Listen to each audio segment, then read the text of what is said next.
Next जो topic है वो हमारे पास area and volume element in Cartesian coordinate system. तो एरिया के बारे में हमने ऑलरेडी पढ़ा है और वॉल्यूम के बारे में भी हमने इलेक्ट्रिसिटी मैग्नेटिज्म में भी डिस्कस किया है। तो अगर मैं एरिया एलिमेंट की बात करूं तो एरिया एलिमेंट हम किस तरह से बना सकते हैं वो यहाँ पे एक डायग्राम में बनाया हुआ है। जैसे यहाँ पे हमने एक्स वाई और जेड एक्सिस ली हुई है, लेकिन हम क्या करें कि एक्स वाई प्लेन में ही कोई पॉइंट पी यहाँ पे ले लें। तो इस पी पॉइंट के जो कोऑर्डिनेट होंगे वो एक्स वाई होंगे। तो एक्स कोऑर्डिनेट का मतलब कि यहाँ तक जो डिस्टेंस ओरिजिन से बनेगा वो हमारे पास एक्स बनेगा, और वाई का मतलब कि वाई से लेकर के इस पॉइंट तक का डिस्टेंस जितना बना वो हमारे पास वाई बना। तो इसलिए ये पॉइंट आपका एक्स और वाई इसके कोऑर्डिनेट होंगे। तो हम क्या करते हैं कि एक डॉटेड लाइन पी से एक्स की तरफ लगा देते हैं और एक डॉटेड लाइन पी से वाई की तरफ लगा देते हैं। फिर हम क्या करते हैं कि मान लो जो x डिस्टेंस के बाद हम डिस्टेंस dx बढ़ा देते हैं, तो dx is the small increment in x। और सिमिलरली जो हमारे पास y वाली साइड है तो y साइड में भी हम y से आगे dy इंक्रीमेंट कर देते हैं। तो इसलिए जो इंक्रीमेंट होके हमारे पास p पॉइंट से आगे dx इंक्रीमेंट की, तो dx से आगे हम उसको a मान के चलेंगे, लेकिन ये a हमारे पास जो ऊपर होगा p से बिल्कुल x के पैरेलल ही हम आगे ले जाएंगे जो कि dx के बराबर होगा। और इस तरह से p से y के पैरेलल ही हम c तक ले जाएंगे जो कि हमारे पास dy होगा। फिर इसको pa के पैरेलल हम यहाँ पे cb ले लेंगे और pc के पैरेलल हम यहाँ पे ab ले लेंगे। तो इस तरह से जो हमारे पास आपका एरिया स्मॉल एरिया बना, इसको हम यहाँ पे एरिया एलिमेंट बोल देंगे। तो एरिया एलिमेंट की अगर हम बात करें तो इसकी लेंथ जो है dx के बराबर बनेगी और इसकी जो ब्रेड्थ है वो हमारे पास जो dy बनेगी। तो इसलिए अगर हम इस स्मॉल एरिया की बात करें तो एरिया हमारे पास होता है लेंथ इंटू ब्रेड्थ।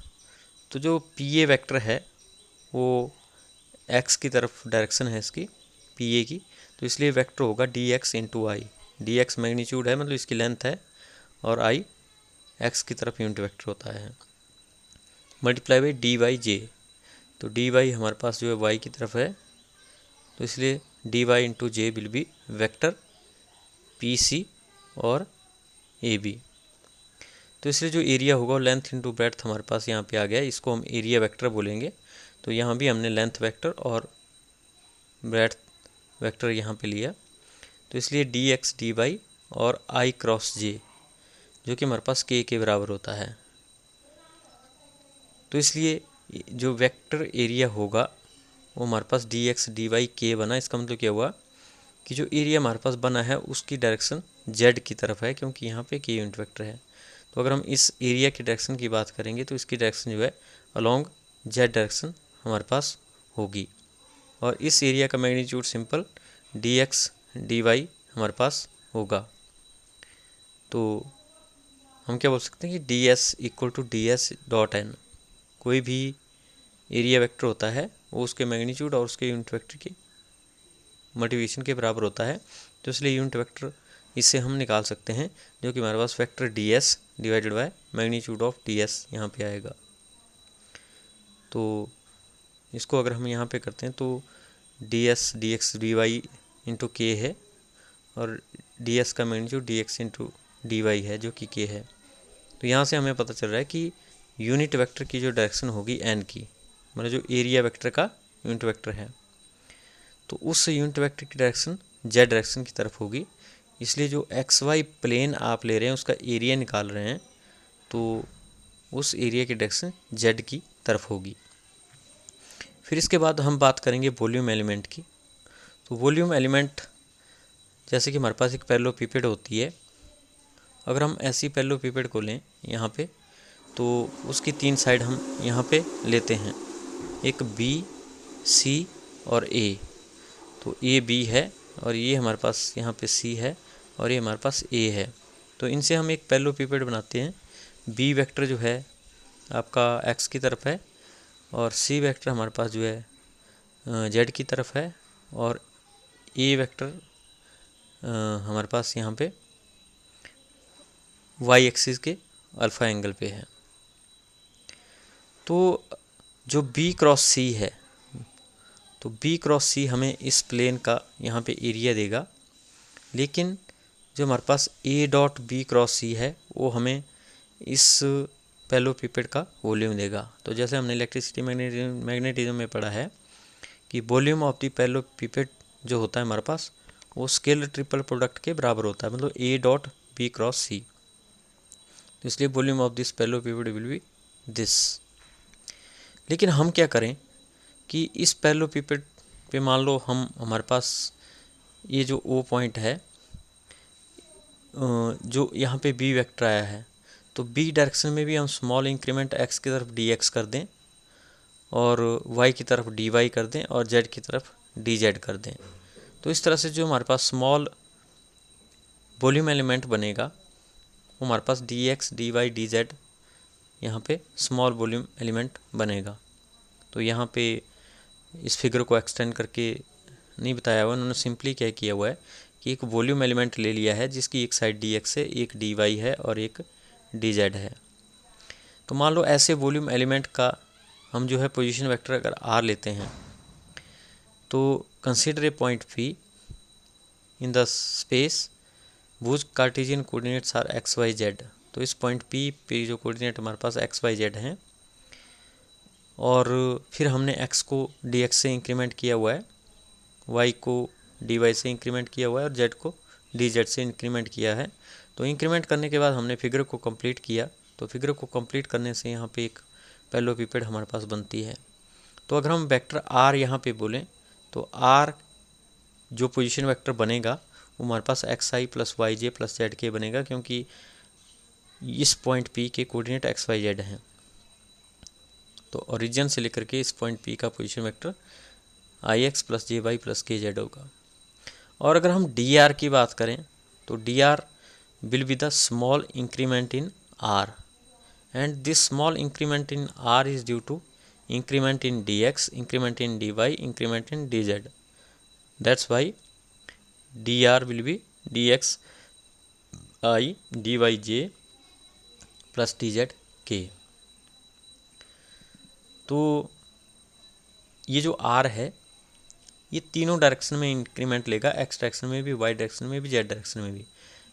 तो इसलिए डी आर एक्स मतलब कि X component of increment in R will be D X I and D R Y will be the small increment in r along the y direction. That's why we will call it as dy into j, क्योंकि हमने y direction में तो j की direction में dy increment की, तो इसलिए ये वेक्टर आपका dy इंटू जे होगा।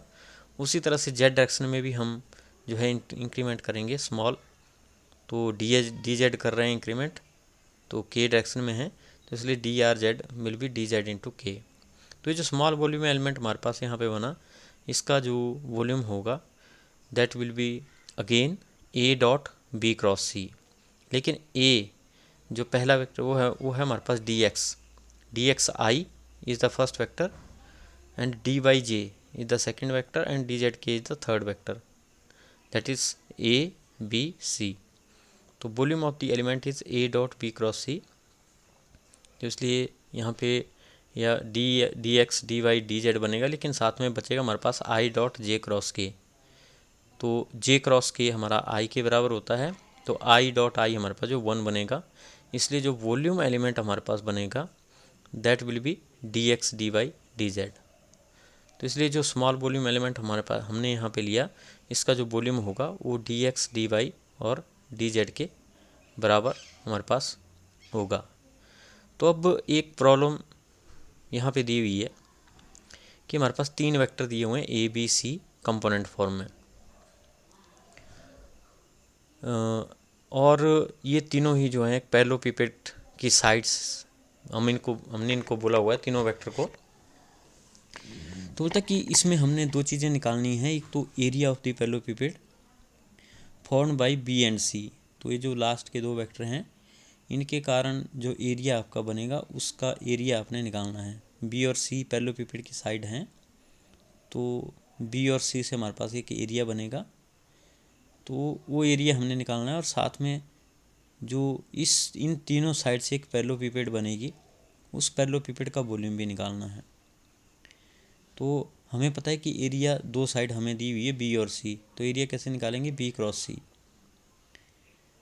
तो बी क्रॉस सी हम यहाँ पे करेंगे तो एरिया वेक्टर हमारे पास आएगा।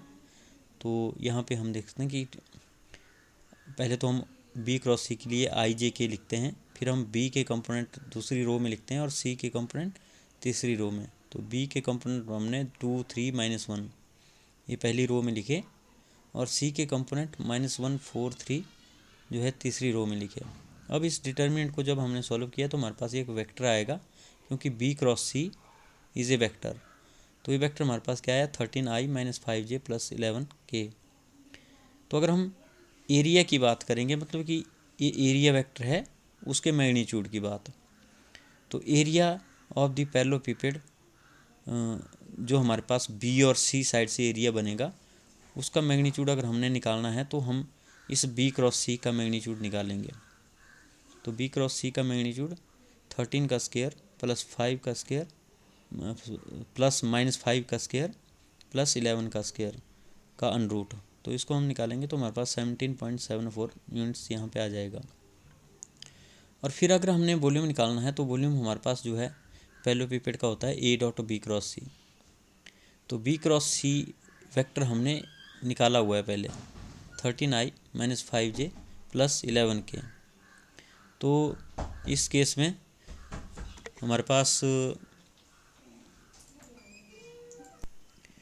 तो इस तरह से यहाँ पे जो पैरेललोपिपेड का वॉल्यूम है वो हमारे पास ए डॉट बी क्रॉस सी के बराबर होगा। बी क्रॉस सी हमने 13i - 5j + 11k निकाला हुआ है और ए हमारे पास गिवन है।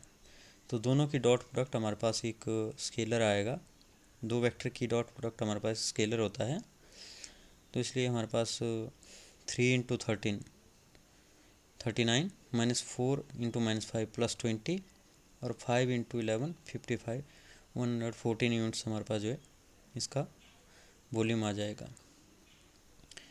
फिर नेक्स्ट है हमारे पास प्लेन पोलर कोऑर्डिनेट सिस्टम।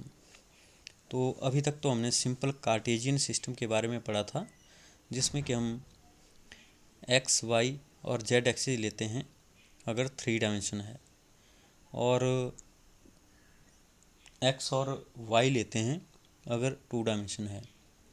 लेकिन एक्स वाई जेड लेने के बजाय हम दो तरह के कोऑर्डिनेट और भी लेते हैं, जो कि हमारे पास आर और थीटा कोऑर्डिनेट होते हैं। आर और थीटा कोऑर्डिनेट जब हम लेते हैं तो हम उसको प्लेन पोलर कोऑर्डिनेट यहाँ पे बोलते हैं। तो प्लेन पोलर कोऑर्डिनेट को हम किस तरह से समझ सकते हैं, जैसे मान लो हमारे पास कोई पॉइंट पी है और इस पॉइंट पी का जो पोजीशन वेक्टर है ओरिजिन से हम आर ले लेते हैं, और हमारे पास इस आर से हम जो है परपेंडिकुलर ड्रा करते हैं एक्स एक्सिस के ऊपर, और हमें मानते हैं कि एक्स एक्सिस के साथ ये जो आर है ये थीटा एंगल यहाँ पे बना रहा है। तो जो हमने परपेंडिकुलर ड्रा किया और यहाँ पे हमने एंगल थीटा ले लिया, तो हमारे पास एक राइट एंगल ट्राइंगल यहाँ पे बनती है। और इस राइट एंगल ट्राइंगल में अगर हम मान लो जो यहाँ से आपने परपेंडिकुलर ड्रा किया वो डिस्टेंस बना ओ एल। अगर हमने ये ओ एल डिस्टेंस निकालना है जो कि बेस है, तो बेस के लिए जो हमारे पास थीटा होता है वो होता है cos of theta, that is base upon hypotenuse. तो उस तरह से जब हम इस ये जो राइट एंगल ट्राइंगल बनी इसमें बेस अपॉन हाइपोटेन्यूज करेंगे वो कॉस ऑफ थीटा के बराबर होगा। तो बेस कितना होगा हमारे पास, आर कॉस ऑफ थीटा के बराबर। क्योंकि अगर हम यहाँ पे देखें तो जो आपका बेस अपॉन हाइपोटेन्यूज है वो बनेगा OL अपॉन OP, लेकिन OP है हमारे पास R, तो इसलिए OL आपका जो है निकल जाएगा, जो कि हमारे पास R cos ऑफ थीटा के बराबर होगा। तो cos ऑफ थीटा आपने निकाला x अपॉन R, तो x कितना होगा R cos ऑफ थीटा, तो इसलिए x की value R cos of theta के बराबर आ जाएगी। और इसी तरह से हम OM की वैल्यू भी निकाल सकते हैं, जो कि LP के बराबर ही होगा। तो LP अगर हमने निकालना है तो होता है हमारे पास परपेंडिकुलर, और परपेंडिकुलर हमारे पास जो है साइन ऑफ थीटा में आता है, तो इसलिए हम साइन ऑफ थीटा यहाँ पे निकालेंगे। तो साइन ऑफ थीटा हमारे पास जो परपेंडिकुलर अपॉन हाइपोटेन्यूज होगा, तो परपेंडिकुलर PL हो गया और हाइपोटेन्यूज हमारे पास R हो गया। तो इसलिए हम क्या बोलेंगे कि PL that is Y, PL हमारे पास Y के बराबर है। तो यहाँ पे जो हमारे पास साइन ऑफ थीटा होगा वो Y/R के बराबर होगा, Y/R के बराबर होगा। तो Y कितना होगा R साइन ऑफ थीटा, तो इसलिए यहाँ पे हमारे पास ये Y जो है R साइन ऑफ थीटा के बराबर आ गया। तो इस पॉइंट P के अगर हमने जो है कार्टेशियन कोऑर्डिनेट लेने हैं, तो पॉइंट P का कार्टेशियन कोऑर्डिनेट हमारे पास है x और y, अगर हम लेते हैं तो x बनेगा R cos ऑफ थीटा और y बनेगा R साइन ऑफ थीटा। तो इसलिए R की अगर हम बात करें तो R होता है हमारे पास xi plus yj, Cartesian coordinate system है। तो x की वैल्यू अगर हम यहाँ पे R cos ऑफ थीटा जो कि हमने ऊपर निकाली वो पुट करेंगे, और y की value R sine of theta put करेंगे, तो R vector will be R cos of theta i plus R sine of theta j। तो इस तरह से ये हम R कोऑर्डिनेट यहाँ पे निकालते हैं। तो R का मैग्नीट्यूड भी हम निकाल सकते हैं। तो R का मैग्नीट्यूड हमारे पास क्या होगा R cos के थीटा प्लस R साइंस के थीटा, तो वो हमारे पास R ही बनेगा इसका मैग्नीट्यूड। तो इसलिए हम R को यहाँ पे इस तरह से भी लिख सकते हैं। लेकिन जो R और थीटा लिखने का ट्रेंड हमारे पास होता है वो होता है प्लेन पोलर कोऑर्डिनेट सिस्टम में। प्लेन पोलर हमने इसलिए बोला क्योंकि ये हम एक प्लेन में ही ले रहे हैं x और y। तो यहाँ पे जो थीटा है वो x एक्सिस के साथ में r वेक्टर बना रहा है, पोजीशन वेक्टर r, और वो r किसका पोजीशन वेक्टर है पॉइंट P का। तो फिर हम बात करते हैं plane polar unit vectors in 2 dimensions. ये जो यूनिट वेक्टर के बारे में हमने पहले पढ़ा हुआ है कि जो हमारे पास n यूनिट वेक्टर हो गया, i हो गया, j हो गया, k हो गया, लेकिन यहाँ पे हम पोलर यूनिट वेक्टर पढ़ेंगे इन केस ऑफ 2 डायमेंशंस। तो बता कि हम जो है दो plane polar coordinates unit vector लेते हैं। प्लेन पोलर कोऑर्डिनेट इसलिए बोला क्योंकि हम प्लेन के केस में इसको ले रहे हैं, तो प्लेन पोलर कोऑर्डिनेट। तो इसमें हम जो है दो यूनिट वेक्टर लेते हैं, एक होता है हमारे पास ER, एक होता है E थीटा। तो कई बार हम इसको थीटा कैप भी लेते हैं E थीटा को, और ER को यूनिट वेक्टर R भी लेते हैं। तो पहले हम क्या करते थे कि R यूनिट वेक्टर लेते थे पोजीशन वेक्टर R का। तो अब हम दो डिफरेंट यूनिट वेक्टर लेंगे ER और E थीटा, जिनके ऊपर कैप है वो यूनिट वेक्टर होते हैं। तो बोलता है ये जो हमारे पास ER यूनिट वेक्टर होता है ये होता है unit vector in the increasing direction of R। तो जिस डायरेक्शन में आपका R इंक्रीज हो रहा है उस डायरेक्शन में जो यूनिट वेक्टर होगा उसको हम ER बोलेंगे। जैसे हम यहाँ पे देख रहे हैं ये ओरिजिन से R इस तरह से हम इसकी वैल्यू ले रहे हैं और इस तरफ ये इंक्रीज हो रहा है, तो इसलिए इधर को हम यूनिट वेक्टर जो है ER लेते हैं। R की इंक्रीजिंग डायरेक्शन में जो यूनिट वेक्टर होता है वो हमारे पास ER होता है। लेकिन जो थीटा की इंक्रीजिंग डायरेक्शन में यूनिट वेक्टर होता है उसको हम E थीटा बोलते हैं। तो यहाँ पे हम देखते हैं कि थीटा आपका ऐसे इंक्रीज हो रहा है, यहाँ से एरो इधर को जा रहा है, तो थीटा हमारे पास ऐसे इंक्रीज हो रहा है इस तरह से। तो इसलिए हमने इस डायरेक्शन में ही यहाँ पे पॉइंट P में E थीटा लिया हुआ है। तो ई थीटा हमने थीटा की इंक्रीजिंग डायरेक्शन में लिया हुआ है। तो थीटा की इंक्रीजिंग डायरेक्शन में जो यूनिट वेक्टर हम लेते हैं वो ई थीटा लेते हैं।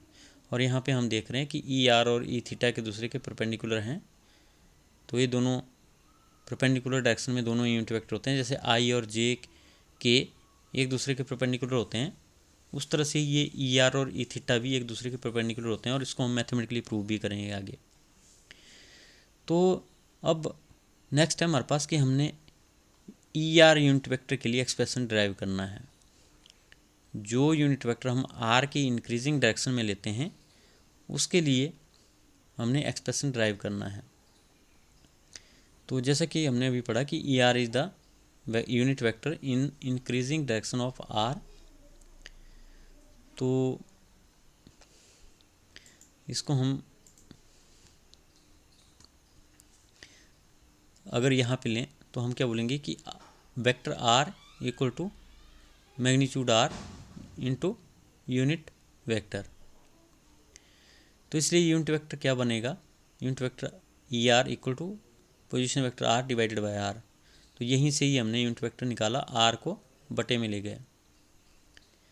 तो ये हमने क्यों लिया, क्योंकि वैसे तो ये क्या होता था, वैसे होता था position vector r equal to r into r unit vector, लेकिन अब हम इसको आर यूनिट वेक्टर नहीं लेते यहाँ पे, इसको हम ई आर यूनिट वेक्टर लेते हैं, क्योंकि आर के इंक्रीजिंग डायरेक्शन में है।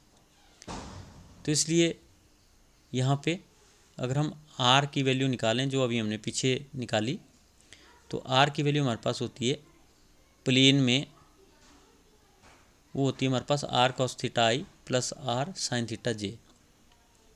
तो इसलिए ई आर हमारे पास क्या बनेगा, R cos theta I plus R sine theta J, जो आर वेक्टर है, divided by magnitude of R. और magnitude of R is simply R अगर हम लेते हैं तो यहाँ पे हम क्या देखते हैं कि ऊपर भी आर कॉमन है, नीचे भी आर है, तो आर से आर कैंसिल हो जाएगा, आर से आर कैंसिल हो जाएगा। तो यहाँ पे ई आर हमारे पास cos of theta I plus sine of theta J यहाँ पे बचेगा। तो ये हमारे पास होता है ई आर यूनिट वेक्टर के लिए एक्सप्रेशन। और इसी तरह से हम जो ई आर होता है इसको हम जो है रेडियल यूनिट वेक्टर भी बोलते हैं। रेडियल मतलब कि in the increasing direction of r, तो इसको हम रेडियल यूनिट वेक्टर भी बोलते हैं ई आर को। और सेम वे में हम ई थीटा के लिए भी एक्सप्रेशन निकालेंगे। तो ई थीटा के लिए अगर हमने एक्सप्रेशन निकालना है तो जैसा कि मैंने बताया था कि theta is E theta is in increasing direction of theta. तो अगर मान लो हम कोई पॉइंट पी ले लेते हैं और उसके प्लेन पोलर कोऑर्डिनेट आर और थीटा ले लेते हैं, तो पहले मैंने ये वेक्टर लिया और ये माना कि ये थीटा एंगल जो है इस वाई एक्सिस के साथ बना रहा है। तो इस केस में ये थीटा एंगल होगा। और मान लो आप थीटा में थोड़ा सा इंक्रीमेंट कर देते हैं, मतलब थीटा को इंक्रीज कर देते हैं, क्योंकि हमने डेफिनेशन में कहा था कि E theta is in the increasing direction of theta. तो पहले हमने थीटा लिया, उसमें थोड़ा सा इंक्रीमेंट कर दिया। तो थोड़ा सा इंक्रीमेंट करने पे जो हमारे पास आर है, मान लो वो आपका आर प्लस डेल्टा आर यहाँ पे हो जाता है। तो इस केस में हम क्या देखेंगे कि हमारे पास यहाँ पे एक ट्रायंगल बन गई, और जो पी से क्यू में हमारे पास इंक्रीमेंट होगी, जब हम थीटा में इंक्रीमेंट करेंगे तो नेचुरली आर से आर प्लस डेल्टा आर में भी इंक्रीमेंट हो रही है, और पी से क्यू में भी हम जा रहे हैं।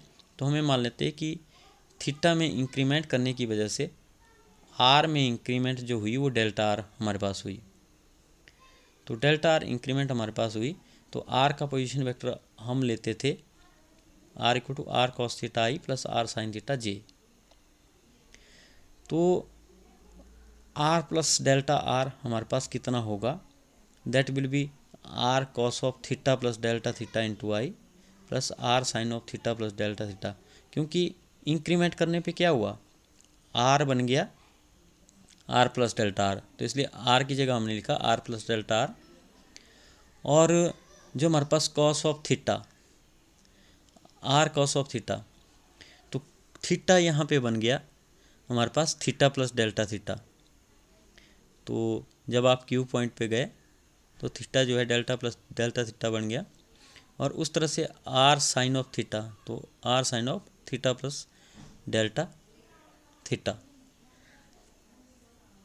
तो ये हमारे पास जो है आर में इंक्रीमेंट होने की वजह से थीटा में भी हमारे पास यहाँ पे इंक्रीमेंट हो गई।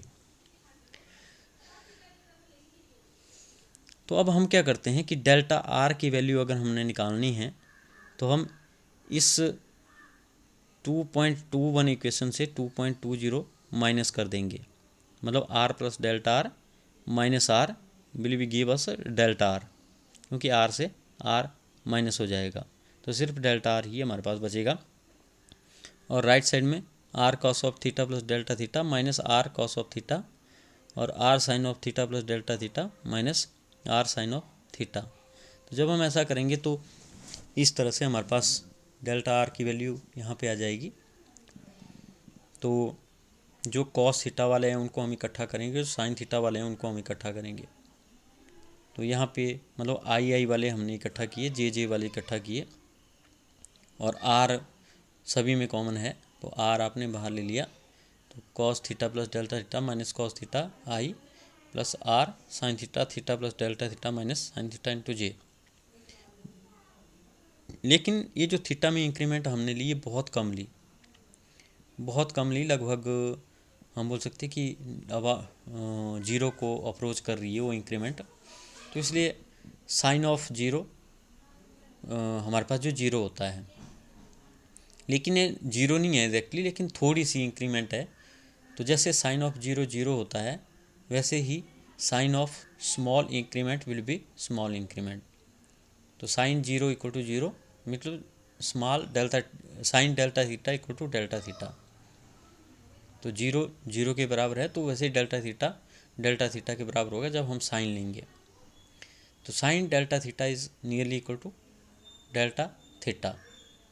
तो जहाँ पे भी ऊपर वाले एक्सप्रेशन में साइन थीटा आपका आएगा तो साइन डेल्टा थीटा आएगा, उसको हम डेल्टा थीटा ट्रीट करेंगे। और cos of delta theta is nearly equal to 1, क्योंकि कॉस ऑफ जीरो हमारे पास क्या होता है वो 1 के बराबर होता है। तो जब हम इस वाले एक्सप्रेशन को एक्सपेंड करेंगे, मतलब इसको भी हम एक्सपेंड करेंगे और इसको भी एक्सपेंड करेंगे दोनों को। तो पहले हम इसको एक्सपेंड करते हैं। तो cos of theta plus delta theta हमारे पास क्या होगा, cos theta plus cos delta theta minus sine theta sine delta theta. और इस sine of theta plus delta theta क्या होगा, sine of theta plus delta theta sine theta cos theta delta theta plus cos theta sine delta theta. तो अभी हमने बोला कि cos of delta theta हमारे पास जो 1 के बराबर होगा, और साइन ऑफ डेल्टा थीटा को हम डेल्टा थीटा लेंगे। तो वही हमने इसमें करना है जो अब यहाँ पे हमने लिखा है। तो ये आ जाएगा हमारे पास कॉस ऑफ थीटा, ये हो गया 1 के बराबर, और माइनस साइन थीटा इसको लेंगे हम डेल्टा थीटा के बराबर। और उस तरह से जो दूसरा आपने एक्सपेंड किया sine of theta plus delta theta, उसमें भी ऐसा आएगा। ये होता है sine A plus B equal to sine A cos B plus cos A sine B. तो ये ट्रिग्नोमेट्री के फॉर्मूला हैं दोनों ही। तो कॉस डेल्टा थीटा आपने 1 लेना है, और साइन डेल्टा थीटा जो है डेल्टा थीटा के बराबर लेना है। तो ये बन जाएगा sign theta plus cos theta delta theta. तो अब ये जो हमारे पास दोनों आ गए ये यहाँ पे हमने पुट करने हैं, मतलब cos theta plus delta theta की वैल्यू जो यहाँ पे आपने निकाली वो पुट करनी है, और sign theta plus delta theta की वैल्यू जो यहाँ पे निकाली वो आपने यहाँ पे पुट करनी है। तो डेल्टा आर कितना बनेगा, R cos theta minus delta theta sine theta minus cos theta into I plus R sine theta delta theta cos theta minus sine theta जे।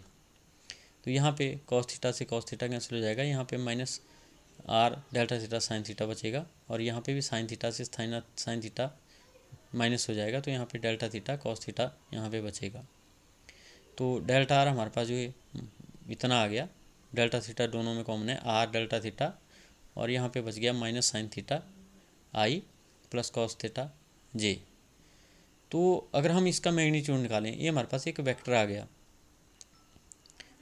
इसका मैग्नीट्यूड निकालें तो मैग्नीट्यूड क्या होता है, square of the component first component plus square of the second component का under root. तो first component क्या आया हमारे पास, are delta theta minus sine theta, तो उसका स्केयर और सेकंड कंपोनेंट क्या है, आर डेल्टा थीटा और कॉस ऑफ थीटा।